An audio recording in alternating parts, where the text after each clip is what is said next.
I am 113 years old. I know what that sounds like. I've had 53 years to get used to people not believing it, so I don't bother explaining it the way I used to. My birth certificate says November 9th, 1910, Cape Girardeau, Missouri. My daughter has a copy in a fireproof box in Kansas City. The doctors who see me now, young men most of them, 40-year-olds who look like boys, they write things down when I talk and then look at each other when they think I'm not watching. I'm always watching. I want to tell you something about the 7 foods I stopped eating after 60. But I need to tell you something else first, because if I don't, the food part won't make any sense. And the food part is almost not the point. My right palm has a ridge of scar tissue that runs from the base of my thumb to the middle of the hand. Rail spike, 1952. I run my thumb across it sometimes, don't always know I'm doing it until I notice. That scar is 72 years old. I'm 113. The scar is still here, so am I. I'll come back to that. But first I need to tell you about the morning I turned 60. Ruth had been dead 11 years by then, 1982. I was retired from the railroad, had been since 57 when my knees hauled up on me after 38 years of walking track in Missouri winters.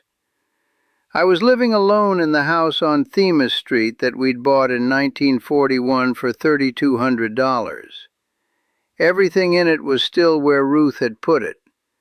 I was 60 years old, 182 pounds, and my chest would go tight on the stairs.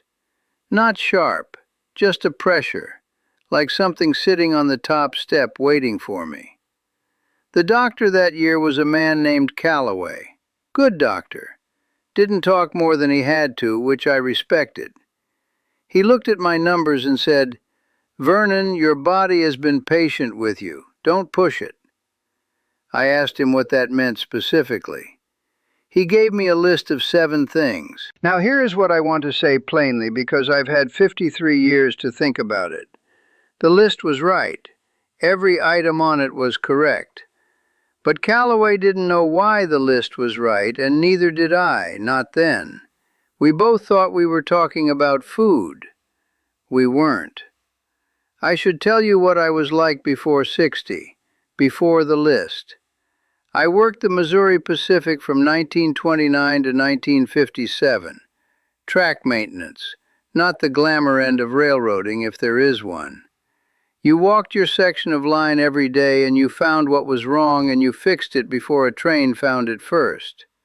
Loose spikes, rotting ties, ballast shifted by water, joints that had crept out of gauge. Everything on the line wanted to drift. Your job was to keep it from drifting. You ate what kept you moving, whatever was fast, whatever was there. Ruth packed lunches the first years, and then the hours changed and the distances changed. And I was eating whatever the section house had or whatever came out of a bag. For 38 years. After Ruth died, I ate whatever required the least effort. This is not a complaint, it is a fact. By 60, my body had processed approximately 40 years of whatever was fastest and cheapest and required nothing from me. Calloway's numbers reflected that. Some of you are doing exactly that right now. Not with food specifically, with everything you put into yourself. Whatever's fastest. Whatever's there, whatever requires nothing. The 7 things Calloway told me to stop, I want to be plain about each one, because each one taught me something that wasn't on the list. The first was processed meat. Anything that had been salted, cured, preserved, transformed from what it originally was into something that would last longer than it should. Bologna, canned meat. The kind of sausage that came in a tube at the section house and could sit on a shelf for 2 years without going wrong. I stopped eating it in the spring of 1971. No, 1971 was when Ruth died. Spring of 1972. First year I took Calloway's list seriously. I was 61. Here is what I noticed within 8 weeks. I didn't miss it. I'd been eating that stuff for 30 years and I didn't miss it once it was gone. That struck me. I held on to that. The second thing was refined sugar. White sugar, the kind that goes into everything and tastes like nothing on its own but changes the flavor of whatever it touches. Ruth used to say sugar was a liar. It made things taste like what they weren't.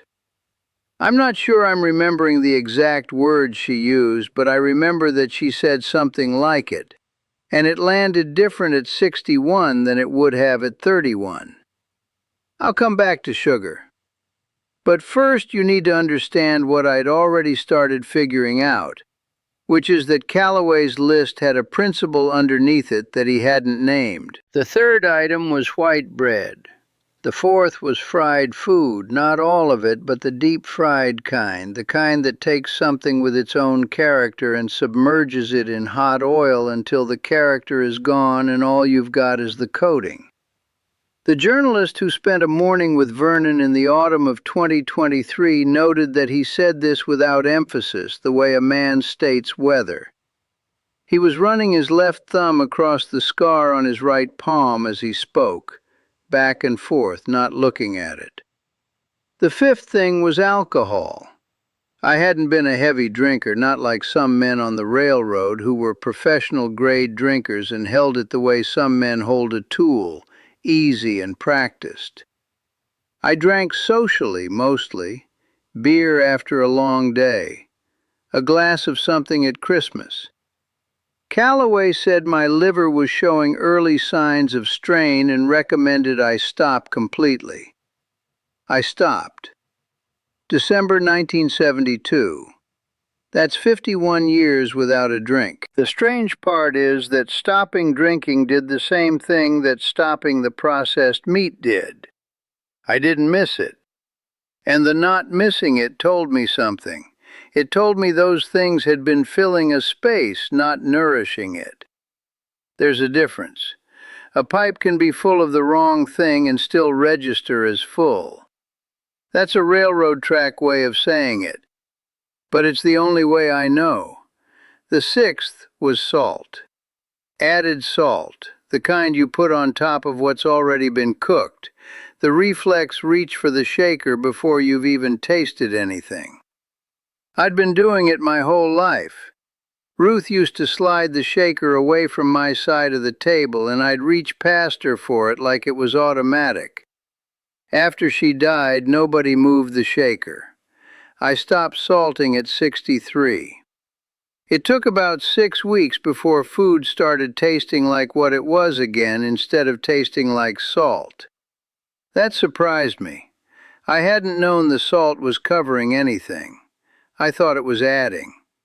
It had been subtracting the whole time. The seventh thing Calloway told me to stop eating was late. Not late in the evening, though that too.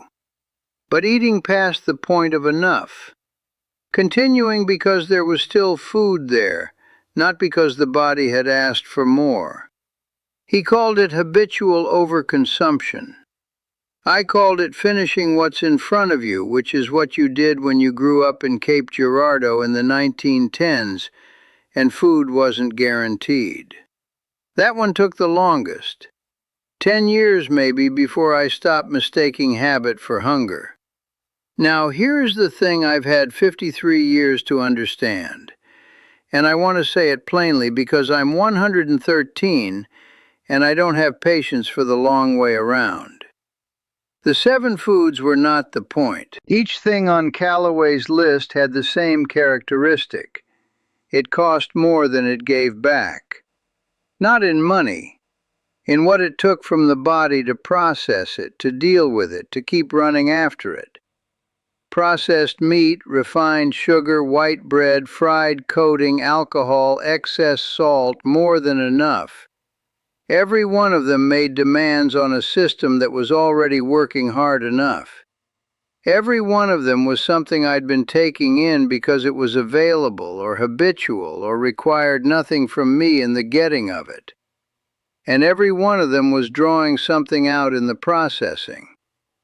You're allowed to apply that principle however you want to. I'm not going to walk you through it. You know what you take in that costs more than it gives. You know right now while you're watching this. Something specific came to your head when I said it. I am 113. I weigh 161 pounds. My knees have been bad since 1957, and that hasn't changed. My right palm has a scar that is 72 years old. I walk to the end of the street and back most mornings when the weather isn't ice. I eat what I ate at 61. Food that's what it says it is. Nothing transformed beyond recognition. Nothing that needs to be preserved past its natural limit to stay useful. I am not telling you this made me 113. I don't know what made me 113. The doctors don't either, though they've got theories I listen to politely. My grandmother lived to 97 on pie and sweet tea, so I have limited confidence in any single explanation. What I know is this. I removed 7 things at 60, and my body stopped working against itself. And that principle, stop taking in what costs more than it gives, is the only piece of Calloway's list I'd stake anything on. I missed Ruth for 42 years before I died the first time. I mean, before she did. I missed her the whole of those 11 years between her death and my 60th birthday, eating whatever required nothing, walking a house that still had her things in it, running my thumb across this scar on a palm that she'd held and never mentioned after it healed because it was just a scar, just part of the hand, no different than the rest of it. What costs more than it gives. I'd known that principle since 1971. I just didn't have the words for it yet. Stop feeding the things that are feeding on you. That's the whole list. Everything else is just an example of it.